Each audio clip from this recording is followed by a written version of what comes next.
എന്താ മുരളി കാണണമെന്ന് പറഞ്ഞേ? പകല് നമ്മൾ കണ്ട് പിരിഞ്ഞതല്ലേ ഉള്ളൂ. പെട്ടെന്ന് എന്താ ഒരു പ്രശ്നം? അല്ല കെവിൻ, നന്ദന്റെ കാര്യങ്ങൾ കൃത്യമായിട്ട് ചോദിക്കാന്ന് കരുതിയിട്ടാ. അല്ല, അത് ഞാൻ പറഞ്ഞതാണല്ലോ. കെവിൻ പറഞ്ഞു കെവിന്റെ കമ്പനിയിലെ പ്രശ്നങ്ങളാണ് നന്ദന്റെ അവസ്ഥയ്ക്ക് കാരണമെന്ന്. ദേവികയും കൂടി ഒപ്പം ഉണ്ടായിരുന്നോണ്ട് ഞാൻ കൂടുതലൊന്നും ചോദിക്കാതിരുന്നത്. എന്താ മുരളിക്ക് അറിയണ്ടേ? കെവിൻ തെറ്റിദ്ധരിക്കരുത്. കെവിന്റെ ഇപ്പോഴത്തെ ഈ തിരിച്ചുവരവിന് മുമ്പ് വരെ എന്ത് പ്രശ്നമുണ്ടെങ്കിലും നന്ദൻ ആദ്യം അറിയിക്കുന്നത് എന്നെയായിരിക്കും. ദിവസവും ഒരു 4-5 പ്രാവശ്യമെങ്കിലും വിളിക്കും. ഏത് ഇഷ്യൂ ആണെങ്കിലും ഉറപ്പായിട്ടും അവൻ എന്റെ വീട്ടിൽ വന്ന് സംസാരിക്കുമായിരുന്നു.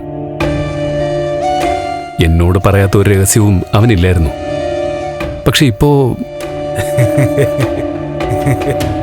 സത്യത്തിലേ മുരളിയുടെ ഒരു കോംപ്ലക്സ് ആയി ഈ പറയുന്നെന്നാ ഞാൻ മനസ്സിലാക്കുന്നത്.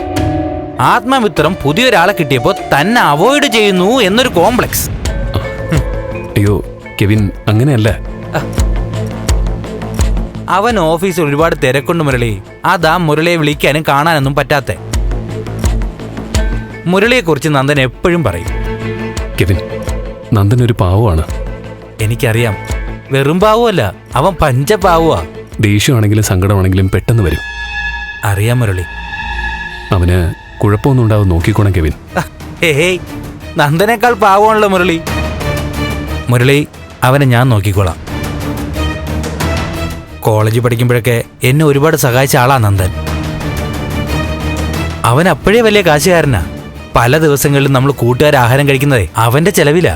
എന്റെ മനസ്സിടയ്ക്ക് പറയും പോലെ കെവിൻ പറഞ്ഞ കാരണത്തിനപ്പുറം മറ്റെന്തോ ഉണ്ട് അവന്റെ അവസ്ഥയ്ക്ക് പിറകിലെന്ന്.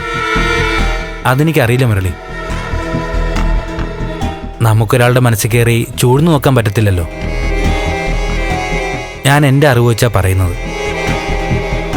ഞാൻ മനസ്സിലാക്കിയെടുത്തോളം ഒറ്റ കാരണേ ഉള്ളൂ. അത് ഓഫീസിലെ ഇഷ്യൂ ആണ്.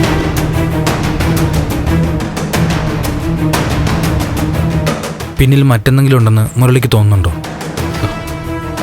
ഉണ്ടെങ്കിൽ പറയും, നമുക്ക് ആ വഴിക്കും അന്വേഷിക്കാം.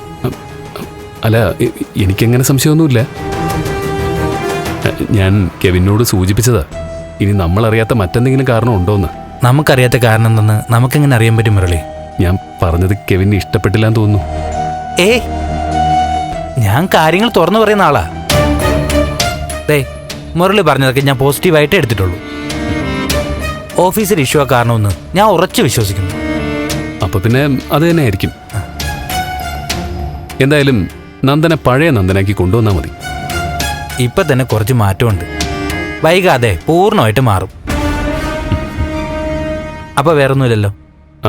ഇല്ല കെവിൻ. എന്നാ ഞാൻ പൊക്കോട്ടെ. ശരി. അല്ല, മുരളിയുടെ വീട് എവിടെയാ? ഞാൻ വേണമെങ്കിൽ ഡ്രോപ്പ് ചെയ്യാം. വേണ്ട വേണ്ട, കുഴപ്പമില്ല, ഞാൻ പൊയ്ക്കോളാം. ശരി ശരി.